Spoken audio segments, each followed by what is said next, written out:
How do you get a bully to snitch on themselves? My bully made fun of me so much that he triggered a school shooting lockdown. It all started when I was sitting alone in the cafeteria. TJ grabbed my free lunch tray and tossed it into the trash can, grinning as 30 kids watched him literally take food out of a poor kid's mouth for entertainment. Oops. Guess you'll have to wait for food stamps. But whenever I told my parents about it, it was always the same response. Please just stop causing trouble. You see, his parents owned half the businesses in town, including the diner where both my parents worked double shifts. Standing up for myself meant getting evicted, and he knew this all too well. But on that same Tuesday, TJ had something special planned. We were in Miss Louise's history class when she got called to the office. TJ immediately spun around. You, food stamps, where's your friends at? I was just staring at my Chromebook pretending I didn't exist, but my hands were already doing that shaky thing. He started going through my stuff like he owned the place. That's when he found it. The photo tucked inside my notebook of me and my mom at her citizenship ceremony. Her proudest moment. Oh my gosh. He held it up. Is this your mom? Look at her crying. He started doing this exaggerated fake Chinese accent. I'm so happy to be American. I clean toilet real good now. The whole class went dead silent. I give good happy ending. I learned from my son. My face was going red. What's wrong? TJ grinned. Can't take a joke? Maybe that's why your dad drinks so much. I'd drink too if... Shut up. Ooh, he speaks. Hey everyone. The yellow poverty boy found his voice. He pulled out his phone. Number. Not this. It was a video from his dad's diner. My mom was cleaning tables at 2 a.m. and some drunk customer yelled at her. She was just taking it, nodding, apologizing for something that wasn't even her fault. Anything to keep putting food on our table. TJ turned the volume all the way up. Yes, sir. So sorry, sir. I fix right away, sir. I could hear her exhaustion, see her shoulders sagging. The whole class was watching my mother get humiliated in high definition. That was when I noticed the red button under Ms. Louise's desk. Your whole family's pathetic, TJ continued. At least my parents own things instead of cleaning them. Something inside me went quiet. The shaking stopped. You know what, TJ? You're right. You're so much braver than me. He blinked. Obviously. So brave that you'd do anything, right? Not like scared little me. What are you talking about, you freak? I leaned back, weirdly calm now. There's a button under Luce's desk. Red one. So? So press it. The room went still. Why would I? Because you won't. All that tough guy stuff? It's just daddy's money. Take that away and you're nothing. Too scared to press one little button. His face went red. I'm not scared of anything. Prove it. That's stupid. That's what I thought. I turned away. Guess the Littleson family was all talk. Your dad acted tough at the diner too, but everyone knew he was just... TJ slammed his hand on my desk. Shut your mouth about my family. He stormed over to Miss Louise's desk. The whole class held their breath. His finger hovered over it. This is what actual courage looks like, he announced. Click. For 10 seconds, nothing. TJ started laughing. You're so pathetic, you... Wee ooh. Police sirens. They were heading straight towards us. The principal's voice exploded over the intercom. Lockdown! This is not a drill! Repeat! This is not a drill! Red and blue lights flooded through every window. There was a helicopter. TJ was still at the desk, frozen. It was just a button. Hands visible. Nobody move. A SWAT team burst through the door, rifles drawn. TJ dropped to the floor, sobbing. He told me to! He made me. They evacuated the entire school. Mr. Littleson had to push through cameras to get to his son, his face purple with rage. The expulsion was immediate. It turned out pressing a school's emergency threat button was a felony. Who knew? But my revenge was short-lived. Because that night, my parents came home from the diner looking defeated. They'd both been let go. No explanation needed, we all knew why. I figured that was it. TJ was expelled, my parents were unemployed, but at least it was over. I was wrong. A week later, there was a knock at our door. It was Mr. Littleson, and as soon as my mom opened it, he strolled in without even taking off his shoes. Your son cost me a lot this week, he said calmly. Bad publicity, legal fees, my son's future. He turned to me. But I'm willing to make all these problems go away. My mom grabbed my hand. Just hear him out, she whispered. All you have to do, Mr. Littleson continued, is agree to my terms. What he said next made me realize that pranking his son wasn't enough revenge. I had to destroy him. He pulled out a folder from his briefcase and started laying papers across our kitchen table like he was dealing cards. Simple terms, he said while my mom's hand got tighter around mine. Your son goes in front of the school board next week and tells everyone he tricked my boy into pressing that button. He slid the first paper toward us, and I could see it was already typed up with my name at the bottom waiting for a signature. He admits to manipulating an innocent student into triggering a false emergency. The second paper came sliding over, and this one had way more legal words on it. Then you all sign this NDA about any alleged incidents at the diner or anywhere else involving my family. My dad was standing by the sink, and I could see his knuckles going white from gripping the counter. In exchange, you both get your jobs back tomorrow morning with full back pay for this week. Mr. Littleson leaned back in our creaky kitchen chair and looked around our tiny apartment. Or you can keep being stubborn and see how long you last without any income in this town. He stood up and left the papers on our table. You have until Monday to decide. He walked out without closing the door behind him, and we could hear his expensive shoes clicking down the hallway. Nobody moved for the longest time, and I just stared at those papers, while my mom finally let go of my hand to rub her temples. Dad walked over and quietly shut the door, then came back to the table and picked up the papers one by one, reading them carefully. 20 minutes went by with just the sound of the clock ticking and cars passing outside our window. We need those jobs, Dad finally said, but he was looking at me, not Mom. But I'm not going to force you to lie about what that kid did to you. Mom started crying quietly, and Dad put his arm around her shoulders. We'll figure something out. That night I couldn't sleep, so I grabbed my laptop and started searching everything I could about retaliation and labor laws. Most of the legal websites were super confusing with all these big words and references to different acts and statutes, but I kept bookmarking pages that mentioned wrongful termination. I found this one site about whistleblower protections that said employers couldn't fire people for reporting illegal stuff, and I wondered if bullying counted. There was another page about retaliation that explained how it was illegal to punish employees for their family members' actions, and I took screenshots of everything. By 3 a.m., I had like 40 tabs open, and my eyes were burning, but I kept reading about cases where people sued their employers and won. The next morning at breakfast, I showed my parents some of the stuff I found and told them we shouldn't sign anything yet. Let's just explore our options first, I said, while Mom poured coffee with shaky hands. Maybe there's another way. They both looked scared, but Dad nodded and said we could wait a few days before deciding anything. School felt weird without TJ there, but his friends kept shooting me dirty looks in the hallway. After history class, I waited for everyone to leave, then approached Ms. Louisa, who was erasing the whiteboard. Can I ask you something? She turned around, and I could tell she already knew what this was about. I was wondering if you'd be willing to confirm that you left the classroom that day when you got called to the office. She put down the eraser and looked uncomfortable. I'll think about it, she said quietly, and then started packing up her stuff really fast. At lunch, I was sitting in my usual corner spot picking at my replacement free lunch when this kid Tyrone from the school paper walked up to my table. Mind if I sit? He didn't wait for an answer and pulled out his phone. I've been documenting TJ's crap for months, he said, and started scrolling through his camera roll. Got tons of videos from the cafeteria. He turned the phone toward me, and there it was, clear as day, TJ grabbing my tray and tossing it in the trash while everyone laughed. This one's from last week, Tyrone said, and swiped to another video where TJ was making those same racist comments about my mom. Been building a file since my cousin was his target last year. The quality was perfect, and you could hear everything TJ said, including stuff I'd forgotten about. Would you share these with the right people when the time comes? I asked, and Tyrone immediately nodded. Already been waiting for someone to actually do something about him, he said, and gave me his number. Just text me when you need them. After school, I walked 12 blocks to the community center where they had signs about free legal aid on Wednesdays. The waiting room was packed with people, and the lady at the desk said it would be at least a 3-hour wait, but I signed in anyway. I sat there doing homework and watching people go in and out of the little offices until finally around 6 p.m. they called my name. The attorney was this woman named Allison Novak, who had papers everywhere on her desk and looked tired, but she listened to my whole story without interrupting once. When I finished explaining about my parents getting fired right after the button incident, she immediately sat up straighter. Your parents have a really strong retaliation case, she said, and started writing notes on a yellow pad. They can't legally fire someone because their kid reported bullying or triggered a legitimate safety concern. She reached into her desk drawer and pulled out a business card with her name and the legal aid office number on it. Have your parents call me tomorrow morning to set up a formal consultation. She started writing on a yellow notepad again. And you need to start documenting everything that's happened with dates and times and any witnesses who were there. I took the card and nodded while she kept talking about how important evidence would be. She said to write down everything I could remember about TJ and his dad, and to get my parents to do the same with their work stuff. When I finally left the office, it was getting dark, and I had to run to catch the last bus home. My parents were already eating dinner when I walked in, and I could tell they'd been worried about where I was. I showed them Allison's card and explained everything she'd said about the retaliation case. Mom's hands started shaking again, but Dad looked more hopeful than he had in days. After dinner, I grabbed a notebook and started writing down every single thing TJ had done to me since freshman year. Mom sat next to me and helped me remember specific dates, like when he dumped chocolate milk on my head during the winter dance.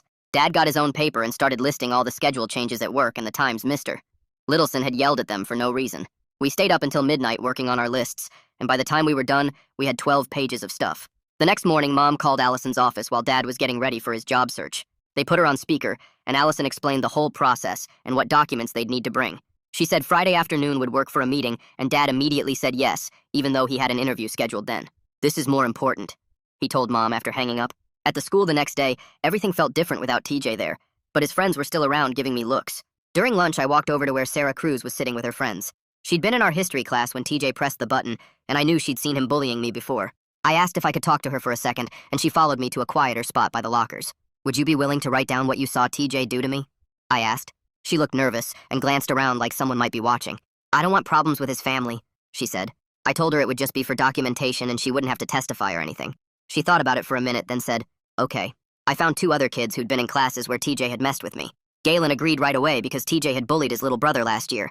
Nicole took more convincing, but finally said she'd write something short about what she'd seen. Between classes, the principal's secretary found me and said I needed to come to the office immediately. The principal was sitting behind his big desk with his hands folded when I walked in. I heard you've been asking students to write statements, he said. I didn't say anything. The Littlesons have been very generous to this school and this community, he continued. Their offer to resolve this situation is more than fair. He leaned forward and looked at me over his glasses. I strongly suggest you consider accepting it for the sake of everyone involved. I told him I'd think about it, and he frowned but let me leave. After school, I was walking to the bus stop when Ms. Louisa called my name from behind. She caught up to me and looked around to make sure no one was listening. I wanted you to know I'll provide a written statement about leaving the classroom that day, she said quietly. I should have been more responsible and I'm sorry you had to deal with TJ alone. She said she'd already written it up and would give it to whoever needed it. I thanked her, and she walked away quickly like she didn't want anyone to see us talking.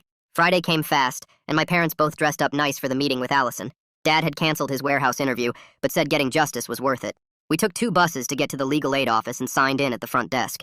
Allison's office was even messier than before with files everywhere, but she cleared a space for us to sit. She spent 2 hours explaining how my parents could file complaints with the State Labor Board and the EEC for discrimination. The process could take several months, she said while showing us forms. But you have really strong grounds, especially with the timing of the firing. She pulled out another folder and started talking about Mr. Littleson's demands. Him asking for an NDA could actually be witness tampering since there's a criminal investigation about the emergency button, she explained. That gives you unexpected leverage in negotiations. My parents looked confused, so she explained it more simply. Saturday morning, Dad's phone buzzed with a text from an unknown number. It was Mr. Littleson saying he heard we were making things complicated, and that would be unfortunate for everyone. The message said we should reconsider his offer before things got difficult for our family in this small town. Dad showed it to Mom and me, and we all knew it was a threat, even though he was careful with his words. Dad forwarded the screenshot to Allison right away without responding to Mr. Littleson. Within an hour, Allison texted back saying this was perfect evidence of harassment and intimidation. She said not to respond to any messages from him and to document everything. I'll send him a cease and desist letter on Monday about the harassment, she wrote. Monday morning came way too fast, and when I got to the school, I could feel everyone staring at me. Walking to my locker, I noticed kids whispering and pointing like I was some kind of celebrity for all the wrong reasons. When I turned the corner to my hallway, I saw it right away. Someone had written snitch across my locker in thick black marker that covered half the metal door. I pulled out my phone and took 3 different pictures from different angles, making sure the timestamp showed clearly.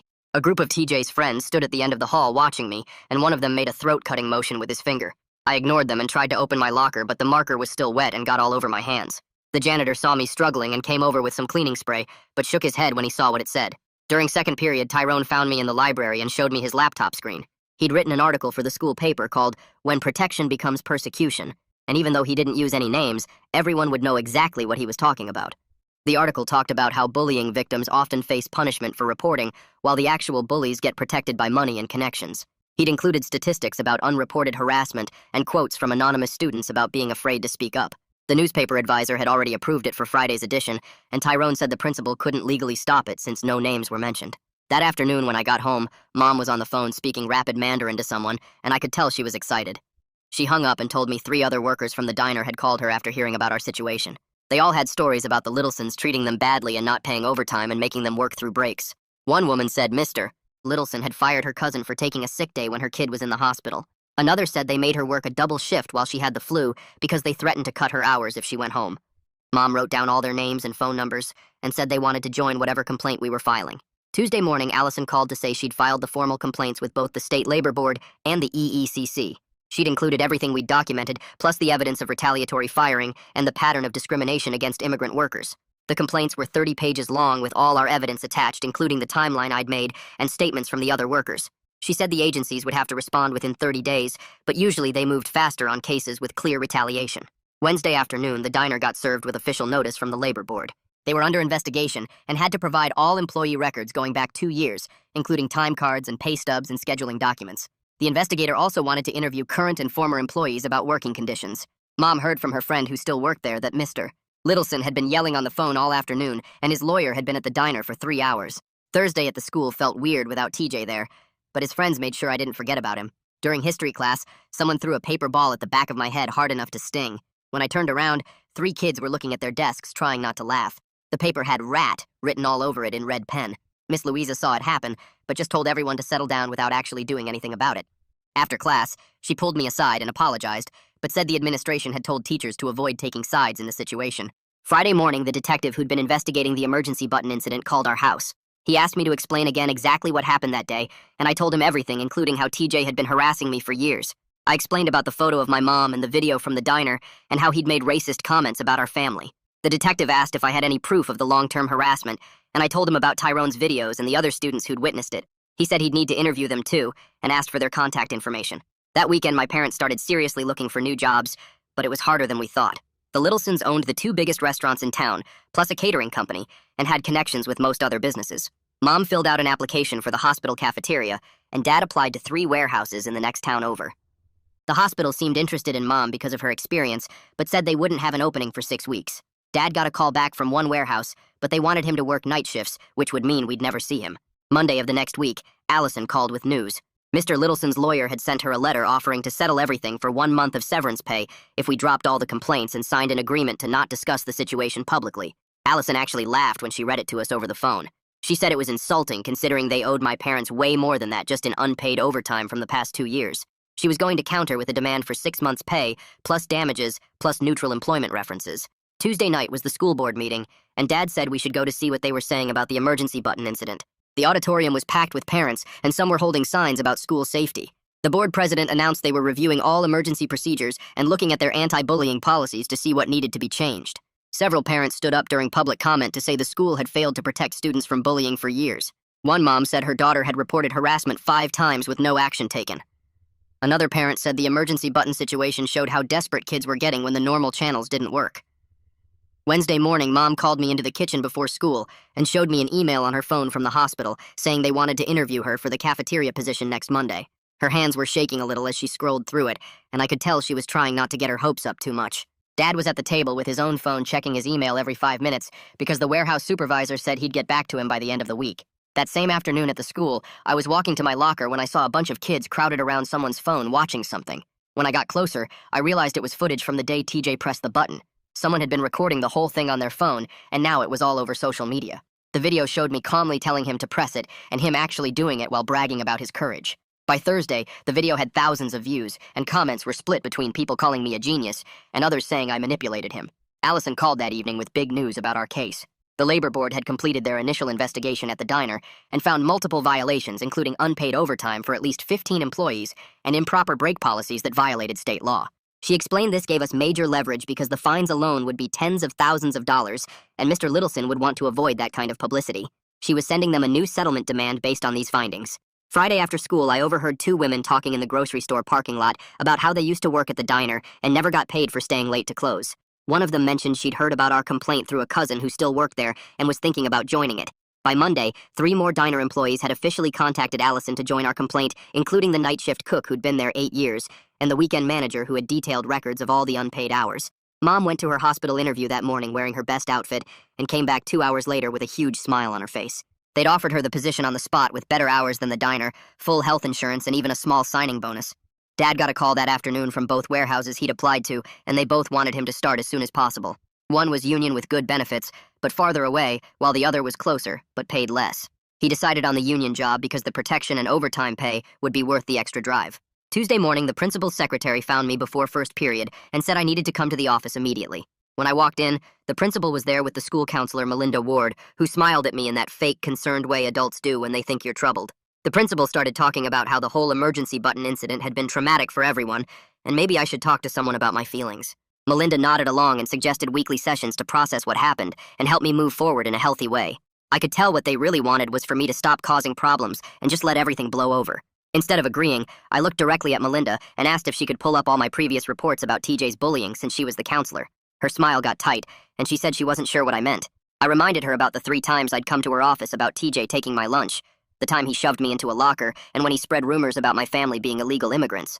She shifted in her chair and said she'd have to check her files. The principal jumped in saying we should focus on moving forward, not dwelling on the past, but I kept pushing. I asked Melinda to officially document every report I'd made that hadn't been acted on, and she finally agreed to review my file, though she didn't look happy about it. Wednesday's local news at 6 opened with a story about the labor investigation at several local businesses, including the diner. The reporter stood outside the diner talking about how the state was cracking down on wage theft, and several employees had come forward with complaints. They didn't mention our family by name, but showed a shot of the diner with a closed sign in the window during what should have been lunch rush. Mr. Littleson was probably losing money every hour they stayed closed for the investigation. Thursday, both my parents started their new jobs, and the difference was immediate.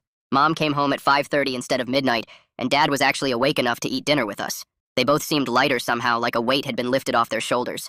With steady paychecks coming from jobs where the Littlesons had no power over them, they felt brave enough to really pursue the complaints. Allison called that night to say the labor board wanted to schedule official mediation between us and Mr. Littleson to try to reach a settlement. She explained this was good because it meant they were taking it seriously and wanted to resolve it quickly.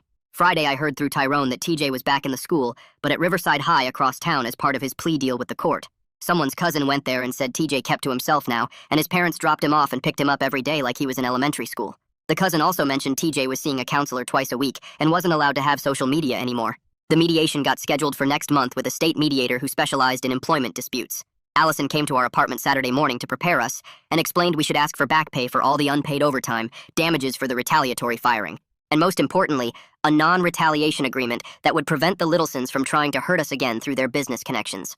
Sunday night around 8, someone knocked on our door, and when Mom opened it, Mr. Littleson pushed right past her into our living room.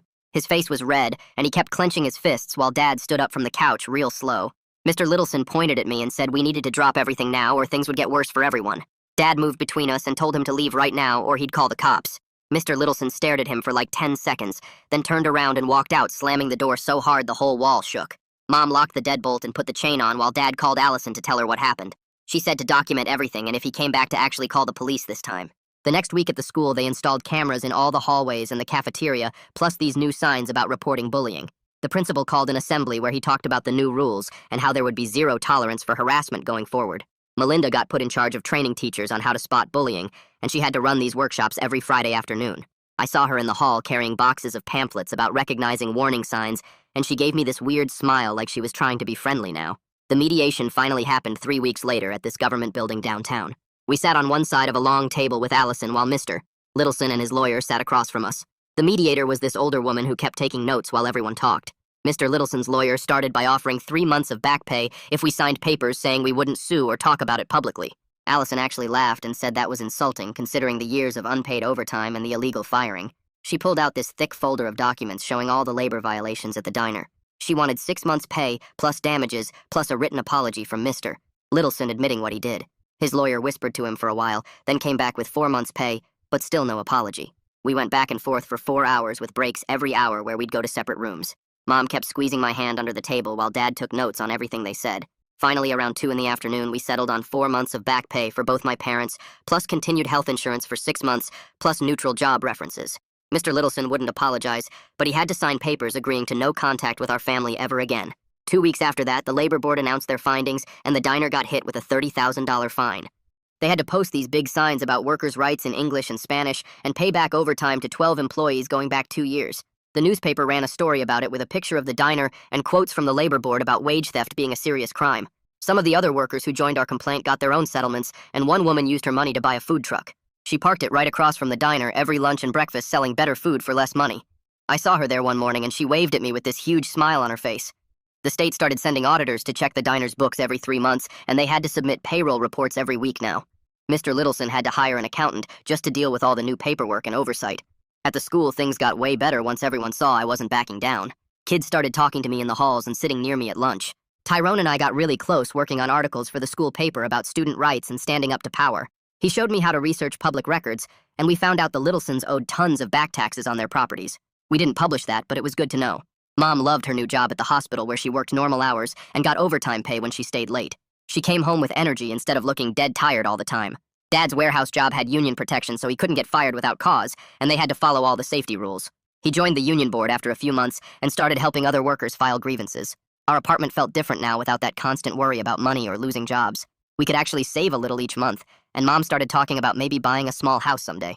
One Saturday, about 6 months later, I was at the grocery store getting milk when I turned the corner and almost ran into TJ. He was with his mom and looked way different, skinnier and quiet. We just stood there for a second, then he gave me this small nod. Not mean or friendly, just like acknowledging I existed. His mom pulled him away quick, but that nod felt like something had shifted between us, even if we'd never be anything close to friends. The next week, Melinda Ward sent me an email asking if I could stop by her office after school. I walked in and she had this stack of papers on her desk plus a box of tissues, which seemed weird. She closed the door and sat down across from me instead of behind her desk.